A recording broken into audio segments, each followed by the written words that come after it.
नमस्कार दोस्तों। जो आज हमारे ग्रुप बी का पेपर हुआ है, सेकंड ग्रेड का फर्स्ट पेपर, तो हम उसके पॉलिटी के क्वेश्चन देखते हैं और पॉलिटी का सॉल्यूशन देखते हैं। हमने टोटल 28 क्लासें ली थी, उसमें से हमारे 17-18 क्वेश्चन हमारी क्लासों से मिल जाएंगे आपको। हालांकि मैंने क्लासें बहुत ज़्यादा शॉर्ट में करवाई थी, तो उनमें से 17-18 क्वेश्चन आना भी बहुत बड़ी बात है। और मैंने ये लास्ट टाइम पे तुम्हारे रिवीजन के हिसाब से करवाई थी, तो अगर आपने अच्छे से पढ़ी है और भी आपने पढ़ा होगा तो आप इसमें से 15 क्वेश्चन के आसपास कर सकते हो। और अगर आपने 15 क्वेश्चन कर रखे तो ठीक है। तो मैं इसका एक एक सॉल्यूशन बताता हूँ, और जिसका आगे एक शिफ्ट में एग्ज़ाम है तो इनमें से क्या क्या सीख ले सकते हैं वो भी आप देख सकते हो। तो चलिए शुरू करते हैं। हमारा जो पहला क्वेश्चन है वो है, राजस्थान राज्य विधिक सेवा प्राधिकरण का आदर्श वाक्य क्या है। तो ये हमारा क्वेश्चन जो हमारा राल सा पढ़ा था हमने, तो आप उस वीडियो में जाके देख सकते हो, मैंने इसका प्रूफ डाल रखा है। इसका आंसर है access to justice for all, यानी कि 3 आंसर है इसका। देखते हैं हमारी क्लास में, ये हमने करवाई थी ये क्लास नंबर 1.52 सेकंड पे मिल जाएगा आपको ये। तो ये है आदर्श वाक्य, access to justice for all, सबके लिए न्याय तक पहुँच। ठीक है। अगला क्वेश्चन है हमारा, राजस्थान नगर पालिका अधिनियम 2009 में राजस्थान नगर संशोधन अधिनियम 2026 के द्वारा कौन सा परिवर्तन किया गया है। मैंने ये अच्छे से लिख के बताया था तुम्हें कि भाई जो एक तो धारा 19 जो हमारा पंचायती राज है उसमें धारा 19 में संशोधन किया, उसके द्वारा क्या हटाया कि अगर 30 संतानें किसी के तो चुनाव लड़ सकता है। और यही प्रावधान कहाँ किया था, धारा 24 में, है ना। जो हमारा नगर निकाय है उसके लिए धारा 24 में किया था, और पंचायत समिति के लिए पंचायत के लिए तो वो है 19 धारा में। और मैंने तब बताया था कि एक इसमें क्या हटा दिया, तो एक इसमें हटा दिया कुष्ठ रोग। जो कुष्ठ रोग है तो खतरनाक रोग की श्रेणी में से उसको बाहर कर दिया। ठीक है, तो मैंने ये बताया था, और ये इसका आंसर है 3 अधिनियम में परिभाषित खतरनाक रोग की सूची में कुष्ठ रोग को बाहर कर दिया। अभी क्यों नहीं होगा, क्योंकि यहाँ ये स्टेटमेंट है वो सही नहीं बैठ रहा है। जिसके 2 से अधिक संतानें हैं वह नगर पालिका का सदस्य होने के लिए नियुक्त होगा। तो ये मतलब सही स्टेटमेंट नहीं बैठ रहा है। इसमें ये कहीं भी नहीं लिखा हुआ है कि 2 से अधिक संतानें। वहाँ क्या लिखा हुआ है कि जिसके 3 संतानें तो वो अब चुनाव लड़ सकता है। और इसका प्रूफ देख सकते हो आप, ये मिल जाएगा आपको 18.28 सेकंड पे। और मैंने इसमें बोला था भी सही और ये लिखा था भी सही कि कुष्ठ रोग को इसमें हटा दिया है। और ये क्वेश्चन ग्रुप ए में भी आया था, तो ये सेम रिपीट हो गया। और उसके अलावा उसके बाद में चलते हैं, राजस्थान में संभागीय आयुक्त पद की पुनः स्थापना कब की गई थी। तो ये 1962 में तो क्या किया था, मोहनलाल सुखाड़िया ने इसको समाप्त कर दिया था। जो संभागीय व्यवस्था है इसको मोहनलाल सुखाड़िया ने 1962 में समाप्त कर दिया था। फिर वापस जो हमारे हरिदेव जोशी मुख्यमंत्री आए थे तो उन्होंने 1987 में इसको वापस शुरू किया था। तो इसका आंसर है 1987। ठीक है, हमने करवाया था कि नहीं, देखते हैं हम। तो ये हमने करवाया था और आप क्लास में भी जाके देख सकते हो। और ये यहाँ लिखा हुआ है 1962 में इसकी समाप्ति हुई थी, और 1987 में 26 जनवरी 1987 को इसको पुनः शुरुआत की थी। और जयपुर को कौन सा संभाग बनाया था, उस टाइम पे 6ठा संभाग बनाया था। ठीक है, तो ये हमारी क्लास में से हैं, आप देख सकते हो। फिर उसके बाद में है राजस्थान न्यायिक सेवा नियम 2010 और के संदर्भ में कौन सा कथन सत्य नहीं है। तो इसमें हम देखते हैं, तो ये भी मैंने करवाया था। एक तो जो सबऑर्डिनेट जुडिशरी है हमारी उसमें भी करवाया था मैंने, और रालसा वाले में भी हमने देखे थे। तो इसमें क्या क्या है देखते हैं हम, कि जिला न्यायाधीशों की नियुक्ति राज्यपाल के द्वारा होती है, ये सही है बिल्कुल। उसके अलावा एक ए में क्या है कि राजस्थान न्यायिक सेवा राज्य सेवा है, जिसमें जिला न्यायाधीश, वरिष्ठ सिविल न्यायाधीश और सिविल न्यायाधीश के कैडर शामिल है, ये बिल्कुल सही है। और उसके बाद में क्या है, 14 नंबर का है, 30 नंबर का है, इस सिविल सेवा में न्यायाधीश के कैडर के पदों पर भर्ती केवल सीधी भर्ती के माध्यम से ही की जाती है, बिल्कुल सही है ये। और जिला न्यायाधीश के कैडर में 50%, यहाँ 50% क्या होना चाहिए, 75% होना चाहिए। और इसका 75-25 का रेशियो रहता है। ठीक है, तो ये 50 नहीं होना चाहिए, यहाँ पर कितना होना चाहिए, 75 होना चाहिए। हालांकि ये स्टेटमेंट मैंने बताया था नहीं था, लेकिन ये तीनों स्टेटमेंट सही है, तो ये हमारा सेव हो जाता है ऑटोमेटिक। तो आप ये वीडियो में जाके देख सकते हो, इसका मैंने प्रूफ नहीं लगाया है, तो आप वहाँ जाके देख सकते हो। राजस्थान लोक सेवा आयोग का सदस्य किसको संबोधित करते हुए अपना हस्ताक्षर में लिखित त्यागपत्र देता है। तो ये जो आरपीएससी के सदस्य होते हैं, आरपीएससी के सदस्यों की नियुक्ति कौन करता है, राज्यपाल करता है। इनको हटाता कौन है, तो इनको हटाता है राष्ट्रपति। और किसकी जांच के आधार पर हटाता है ये, तो सुप्रीम कोर्ट जांच करता है, और मिसबिहेवियर और प्रूव्ड मिसबिहेवियर और इनकेपेसिटी के आधार पर जांच होती है। फिर उसके बाद में राष्ट्रपति हटा सकता है। जबकि जो त्यागपत्र देते हैं, तो त्यागपत्र किसको देंगे, ये त्यागपत्र देंगे राज्यपाल को। किसको देते हैं, राज्यपाल को। और राज्यपाल इनको निलंबित भी कर सकता है। ठीक है, तो ये राष्ट्रपति नहीं होगा, मुख्यमंत्री नहीं होगा, प्रधानमंत्री नहीं होगा, क्या हो जाएगा, राज्यपाल। देखते हैं हमने करवाया नहीं करवाया। तो ये देखो यहाँ पर हटाने का, मैंने उस टाइम पे वीडियो में बोला था कि इनको हटाता भी राष्ट्रपति है, और निलंबन कौन करता है, तो निलंबन करता है राज्यपाल। और जब ये जब जांच होती है मिसबिहेवियर के आधार पर और इनकेपेसिटी के आधार पर, तो कौन हटा सकता है, राष्ट्रपति हटा सकता है। जबकि निलंबन कौन करता है, तो राज्यपाल करता है, और राज्यपाल को ये त्यागपत्र देते हैं। ठीक है, आगे देखते हैं। अगला क्वेश्चन है छठा, और इसमें क्या है, भारत के संविधान के किस अनुच्छेद के अंतर्गत किसी राज्य में विधान परिषद का पद सृजित हुआ या फिर उत्सर्जित किया जा सकता है। तो ये आर्टिकल है 169, यानी कि इसका तीसरा आंसर आएगा। और इसमें क्या देखो, हमने करवा रखा था ये 169 विधान परिषद का सृजन और उन्मूलन। ये मैंने सारी क्लासों के जो हमारे यूट्यूब पे क्लासें डली हुई है उनके मैंने ये स्क्रीनशॉट लेके डाल रखा है। तो अगर आपको मतलब देखना हो तो आप क्लास जाके देख सकते हो। ठीक है, और आगे देखते हैं। अगला क्वेश्चन है हमारा, ये पॉलिटी का जो राज्य का विधानमंडल है, ये लगभग 25 मिनट की क्लास है, तो आप इसको जाके भी देख सकते हो। और आगे क्वेश्चन है कि राजस्थान के राज्यपाल के बारे में निम्नलिखित कथनों में से निम्नलिखित कथनों पर विचार कीजिए।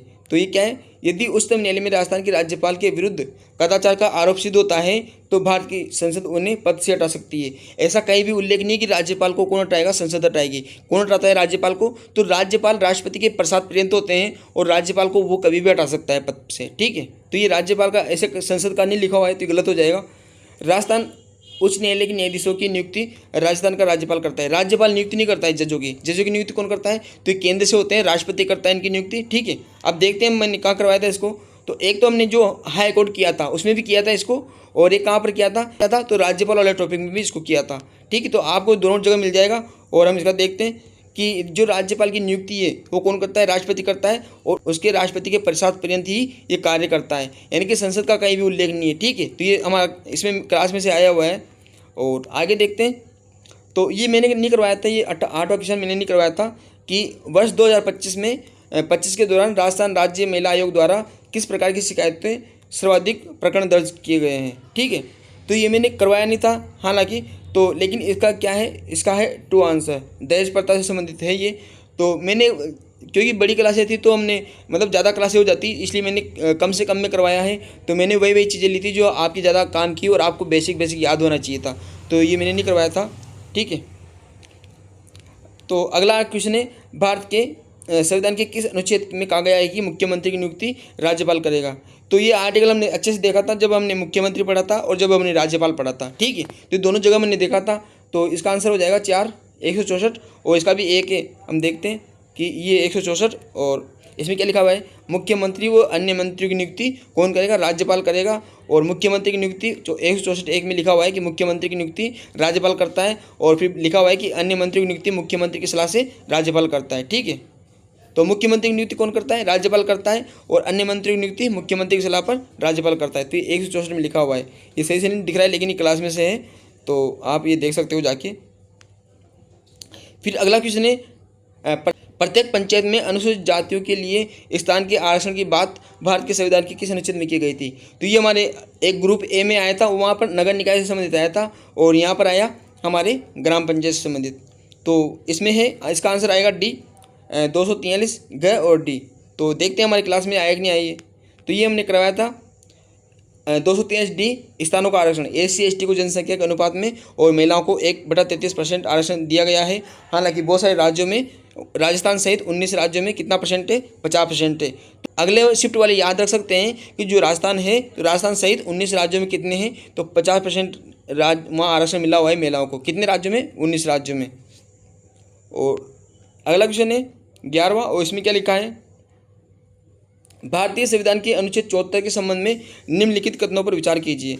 क्या है, राष्ट्रपति अपने कार्यों के निष्पादन में मंत्रिपरिषद की सलाह के अनुसार कार्य करेगा। ठीक है, सही है। ये तो मंत्रियों द्वारा दी गई सलाह की न्यायिक जांच की जा सकती है। ये बिल्कुल गलत है, क्योंकि हमने पढ़ा था कि राष्ट्रपति की जो सलाह देता है, मंत्रिपरिषद सलाह देती है, उसकी न्यायिक जांच नहीं हो सकती। तो स्टेटमेंट गलत हो जाएगा।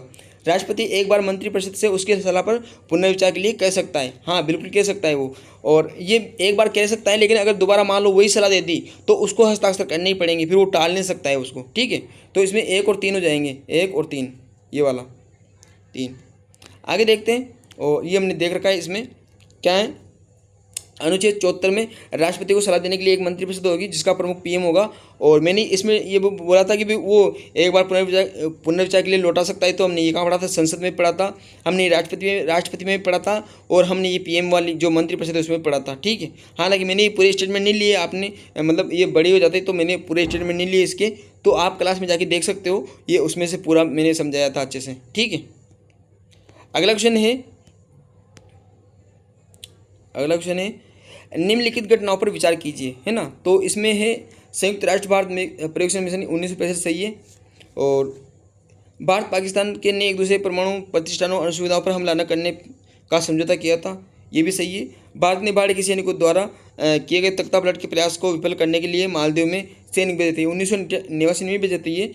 और भारत श्रीलंका ने मुक्त व्यापार समझौते, ये भी नहीं, ये सही नहीं सन इसका गलत है, यहाँ भी सन गलत है। तो इसमें केवल 1 और 2 सही है।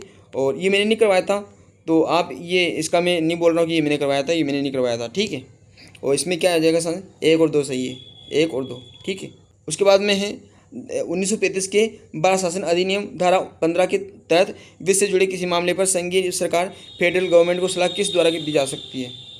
धारा 15 में जब हम 1935 का एक्ट पढ़ते हैं, हालांकि अब ये हट गया था तो मैंने इतना डिटेल्स नहीं करवाया था इसको, लेकिन मैंने फिर भी करवाया था थोड़ा थोड़ा। तो ये तो इसमें एग्जिट नहीं मिलेगा। ठीक है, तो इसमें आंसर आएगा वित्तीय सलाहकार, इसका आंसर क्या आ जाएगा 4।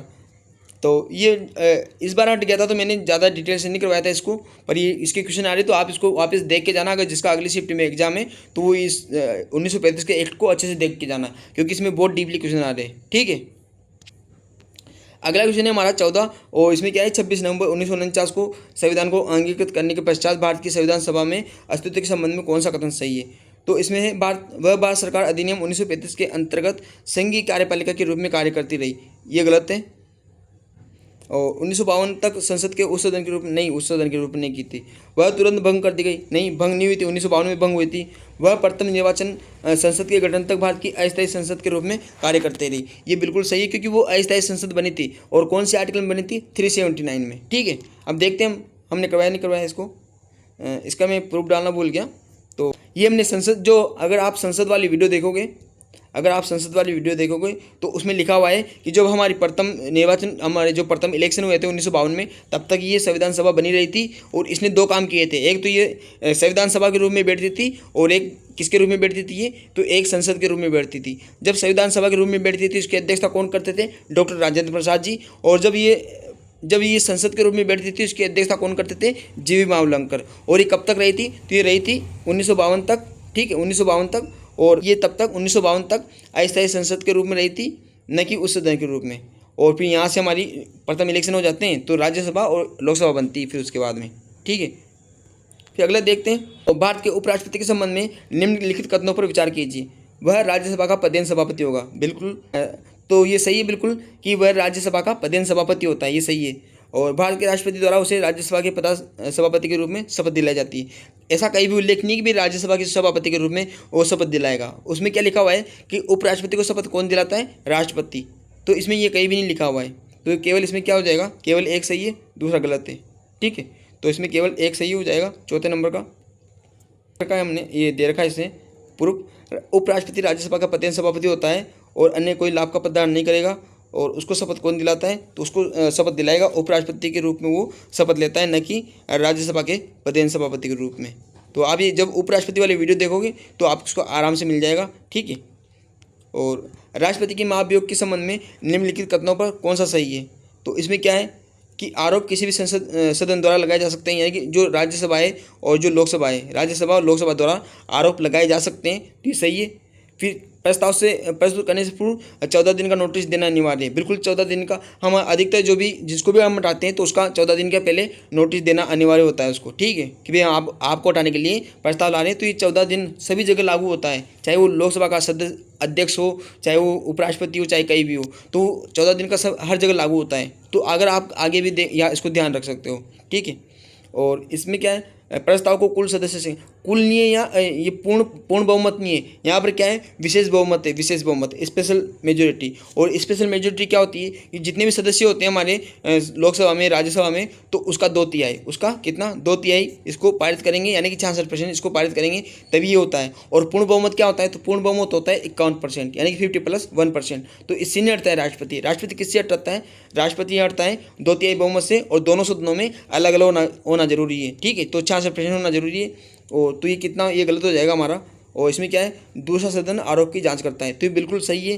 तो इसमें कौन से सही हो जाएंगे, 1, 2 और 4, तो 3 गलत हो जाएगा। तो 1, 2 और 4 ये सही, पहला सही है इसमें, ठीक है। फिर आगे देखते हैं। तो ये इसका प्रूफ है कि जो महाभियोग की प्रक्रिया है वो किसके विशेष बहुमत से होती है। तो ये एक स्टेटमेंट देखते हुए गलत हो जाएगा, ठीक है, ठीक है। अलग अलग बहुमत से होती है, और कितने 2/3 से होती है, 2/3 से। बाकी वो सारे स्टेटमेंट इसमें मिल जाएंगे राष्ट्रपति वाली वीडियो में, ठीक है। तो आप ये देख सकते हो। और उसके बाद में चलते हम अगला क्वेश्चन 17 नंबर का।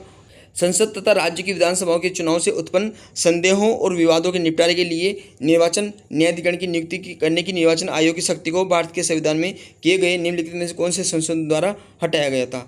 तो ये हमने नहीं करवाया था, क्योंकि इसमें हमने संविधान संशोधन नहीं करवा पाए थे टाइम कम होने की वजह से। तो वैसे इसका आंसर 19वां संविधान संशोधन है, 19वां, तो मैंने नहीं करवाया था, ठीक है। और अगला क्वेश्चन है, भारत की एक्ट ईस्ट नीति के संबंध में निम्न कथनों पर विचार कीजिए। तो एक्ट ईस्ट नीति भारत प्रशांत क्षेत्र में विस्तारित पड़ोस पर केंद्रित है, बिल्कुल सही है। और एक्ट ईस्ट नीति का केंद्र आसियान है, ये भी सही है। और कब आई थी ये, 1992 में आई थी। कौन लेके आए थे इसको, तो पीवी नरसिम्हा राव जी लेके आए थे, पीवी नरसिम्हा राव जी। और ये हमने बहुत अच्छे से पढ़ा था, आप क्लास में जाके देख सकते हो। तो ये हमारी क्लास में से है, और इसका प्रूफ भी है। ये 1992 लुक ईस्ट पॉलिसी, और इसको अभी वर्तमान 2014 में क्या कर दिया, इसको एक्ट ईस्ट पॉलिसी। यानी कि पहले तो हम देखते थे, अब क्या करेंगे, हम कार्यवाही करेंगे। और कौन लेके आए थे, पीवी नरसिम्हा राव। और दक्षिण पूर्व एशियाई, तो मतलब इसमें कौन आता है, ऑटोमेटिकली जो आसियान देश है वो आ जाते हैं इसमें, दक्षिण पूर्व एशिया में। और इसमें हमारा क्षेत्र आ जाता है हिंद प्रशांत क्षेत्र, तो ये सही है, ठीक है। तो दोनों स्टेटमेंट इसमें सही हो जाएंगे, यानी कि दोनों सही हो जाएंगे इसमें, है ना। तो हमारी क्लास में से देख सकते हो आप। और ये वाला क्वेश्चन मैंने नहीं करवाया था। इसका क्या है, उच्चतम न्यायालय की कानूनी सहायता समिति के संबंध में निम्नलिखित कथनों पर विचार कीजिए। यदि कोई व्यक्ति समाज के गरीब वर्ग से है जिसकी वार्षिक आय 5 लाख से कम है, 5 लाख से कम है, तो वह उच्चतम न्यायालय की कानूनी सहायता समिति में मुफ्त सहायता पाने का हकदार है। ये ऐसा कहीं भी लिखा हुआ नहीं, तो ये स्टेटमेंट गलत हो जाएगा। और इस सहायता में मामले की तैयारी और बहस के लिए अधिक वक्ता उपलब्ध कराने के अलावा मामले की तैयारी और उससे जुड़े आवेदनों की लागत शामिल है। तो ये भी गलत हो जाएगा, इसमें ऐसा कहीं भी लिखा हुआ नहीं, न तो 1 और न ही 2। यानी कि ये मैंने करवाया था नहीं था, लेकिन इसके आंसर क्या हो जाएगा, न तो 1 न 2, ठीक है। नेक्स्ट क्वेश्चन है हमारा, ये भी मैंने नहीं करवाया था। भारत की संविधान सभा में 15 अक्टूबर 1949 को स्थिति सीटों के आवंटन के संबंध में निम्नलिखित कथनों पर सम्मिलित नहीं है। तो इसका आंसर हो जाएगा बी। इसमें कितना है, 11 होना चाहिए यहाँ पर। और ये इसका आंसर, मतलब ये मैंने नहीं करवाया था, तो इसका आंसर तो 2 है। तो अगली शिफ्ट में वाले देख सकते हैं इसको, है ना। तो भोपाल, हैदराबाद का सही है, मैसूर का सही है, भोपाल का 1 है। तो इसका कितना आ जाएगा, इसका आंसर हो जाएगा 2। और इसका क्या आंसर है, यूनाइटेड स्टेट कितने से थे, 11 थे यहाँ पर, ठीक है। और अगला क्वेश्चन है, 2025 में भारत के प्रधानमंत्री नरेंद्र मोदी जी संघाई सहयोग संगठन के राष्ट्राध्यक्षों की परिषद की बैठक में भाग लेने किस देश में गए थे। तो ये चीन में गए थे, चीन में, ठीक है। ये सिंपल सा क्वेश्चन है, 4, इसका आंसर 4 आ जाएगा। फिर अगला क्वेश्चन है 22वां, और इसमें क्या है, भारत के संविधान के अनुच्छेद 7 के अंतर्गत निम्नलिखित में किस प्रवासी वर्ग को भारत की नागरिकता से वंचित किया गया था। तो इसमें मैंने अच्छे से करवाया था। ये जब आप नागरिकता वाला टॉपिक देखोगे, जब सिटीजनशिप वाला देखोगे, आप क्लास देखोगे, तो उसमें आपको मिल जाएगा। उसमें मैंने डेट लिखी हुई है, और वो डेट है 1 मार्च 1947। तो आप ये देख सकते हो, यहाँ पर मैंने प्रूफ डाल रखा है इसमें, अनुच्छेद 7, ये अनुच्छेद 7 उसमें डाल रखा है 1 मार्च 1947 के बाद में भारत से पाकिस्तान गए लेकिन पुनर्वास के लिए वापस लौट आए, तो उन लोगों के लिए अधिकार है। तो ये अनुच्छेद 7 में है, और डेट क्या है इसमें, 1 मार्च 1947। तो इसका आंसर क्या हो जाएगा, इसका आंसर हो जाएगा फर्स्ट, ठीक है। फिर आगे देखते हैं, आगे क्या है, संसद के जीवन काल से संबंधित निम्नलिखित कथनों पर विचार कीजिए। तो हम देखते हैं 23वां क्वेश्चन, और इसका पहला स्टेटमेंट है, आपातकाल की अवधि के दौरान संसद द्वारा अपने जीवन काल को एक बार में 6 मास से अधिक अवधि तक नहीं बढ़ाया जा सकता है। ये गलत है, क्योंकि एक बार में संसद हम अपने कार्यकाल को 6 वर्ष के लिए बढ़ा सकती है। जब 1975 में आपातकाल लगा था तो लोकसभा का कार्यकाल कितना हो गया था, 6 वर्ष हो गया था। तो ये एक की जगह, यहाँ 6 मास की जगह क्या होना चाहिए, 1 वर्ष होना चाहिए। और यहाँ पर क्या है, आपातकाल की उद्घोषणा के प्रवृत्त न रहने के पश्चात बढ़ी हुई अवधि 1 वर्ष के आगे विस्तारित नहीं की जाएगी। बिल्कुल सही है कि अगर मान लो आपातकाल समाप्त हो जाता है तो उसकी अवधि जो 1 वर्ष बढ़ गई तो वो वहीं से ख़त्म हो जाएगी और फिर उसके बाद में वो अगले चुनाव हो जाएंगे। ठीक है, तो ये सही है। तो इसमें केवल 2 सही है और 1 गलत हो जाएगा। केवल 2 सही, इसका आंसर 3 हो जाएगा। देख सकते हैं ये, तो मैंने करवा रखा है। आप राष्ट्रीय आपातकाल लगता है 352 में, तो संसद विधि द्वारा क्या कर सकती है, एक बार में 1 वर्ष के लिए अपना कार्यकाल बढ़ा सकती है। ठीक है, तो किसका बढ़ता है, लोकसभा का बढ़ता है, क्योंकि राज्यसभा तो स्थायी सदन है। ठीक है, तो मैंने अच्छे से करवा रखा है। और आगे देखते हैं, आगे एक क्वेश्चन है 24वां। उसमें क्या लिखा हुआ है कि निम्नलिखित शब्दावलियों का अवलोकन कीजिए। वैज्ञानिक दृष्टिकोण, एकात्म मानववाद, ये हमारे मूल कर्तव्य से संबंधित है, ये हमारे जो मौलिक कर्तव्य उससे संबंधित है। ज्ञानार्जन की सुधार की भावना, और क्या है, राष्ट्रीय गीत का आदर। तो इसमें है कि कौन कौन से मूल कर्तव्य में शामिल है, यानी कि किनका उल्लेख मूल कर्तव्य में शामिल हुआ है। तो हम देखते हैं कि वैज्ञानिक दृष्टिकोण का है जो हमारा 8वें नंबर का मौलिक कर्तव्य है, तो उसमें लिखा हुआ है। फिर एकात्म मानववाद कहीं भी नहीं लिखा हुआ है, और ज्ञानार्जन सुधार की भावना लिखा हुआ है। ठीक है, तो पहला और तीसरा सही हो जाएगा। और यहाँ पर राष्ट्रगीत नहीं होना चाहिए, यहाँ पर होना चाहिए राष्ट्रगान। तो राष्ट्रगीत कहीं भी नहीं लिखा हुआ है, किसका आदर करेंगे हम, राष्ट्रगान का आदर करेंगे। तो हम जब आप मौलिक कर्तव्य वाली क्लास देखोगे तो उसमें आपको आसानी से मिल जाएगा ये। तो वहाँ पर क्या लिखा हुआ है, राष्ट्रगान लिखा हुआ है, न कि राष्ट्रगीत लिखा हुआ है। तो इसका क्या हो जाएगा, 1 और 3, इसका आंसर हो जाएगा 1 और 3, यानी कि पहला। देखते हैं हमारी क्लास में से, ये देखो, तो इसमें 8, एक तो आप जब यहाँ पर एज पे जाओगे तो वहाँ पर मिल जाएगा वैज्ञानिक दृष्टिकोण का विकास, और इसमें क्या लिखा हुआ है, राष्ट्रगान का आदर करें। तो राष्ट्रगान लिखा हुआ है, न कि राष्ट्रगीत लिखा हुआ है। तो राष्ट्रगीत गलत होते ही ऑटोमेटिक सही आंसर आ जाएगा।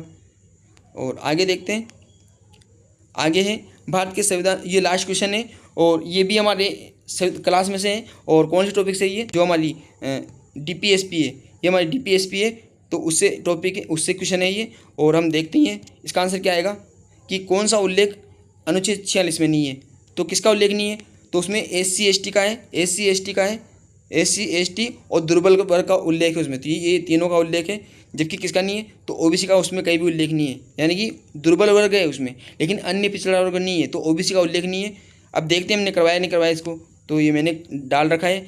और ये आप जब क्लास देखोगे आप, तो क्लास में जाके देख सकते हुए, ये राज्य के नीति निर्देशक था तो DPSP, और उसमें जब आर्टिकल 46 देखोगे तो उसमें लिखा हुआ है साफ साफ कि SC ST और दुर्बल वर्गों को शिक्षा और अन्य अर्थ संबंधी हितों की आवृत्ति के अधिकार होंगे, यानी कि राज्य प्रयास करेगा। तो यहाँ सिर्फ दुर्बल वर्ग लिखा हुआ है, अन्य पिछड़ा वर्ग नहीं लिखा हुआ है। ठीक है, तो इस प्रकार से हमारे 25 क्वेश्चन आए आज पॉलिटी के। टोटल कितने क्वेश्चन आए, 25। और उसमें से आप अगर मतलब आपने अच्छे से क्लास देखी हो तो आप इसमें से देख सकते हो कि 15 से लेके मतलब 15 क्वेश्चन तो आप कर सकते हो। और इसमें हमारे क्वेश्चन अटेंड किए हमने, तो 18-19 क्वेश्चन आपको इस क्लासरूम से मिल जाएंगे, यानी कि 18-19 क्वेश्चन आपको इस क्लासरूम से मिल जाएंगे।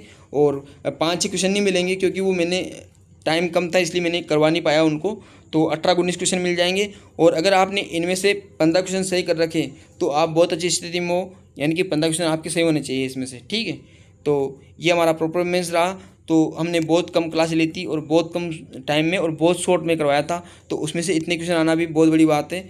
तो आप ये मतलब देख सकते हो कि मैंने कितना मेहनत की इसमें और कितना अच्छा कंटेंट दिया है। तो आप आगे भी हमसे जुड़ सकते हो। और अगर आपको ये अच्छा लगा हो, हमारी जो मेहनत है वो अगर आपको अच्छी लगी हो, तो आप हमें लाइक कीजिए, सब्सक्राइब कर सकते हो। और आगे भी मैं इसी तरह से क्लासें लाता रहूँगा और इसी तरह मेहनत करता रहूँगा। तो आप हमसे जुड़ सकते हो अगर आप कंपटीशन एग्ज़ाम की तैयारी कर रहे हो। ठीक है, तो मिलते हैं अगली क्लास में।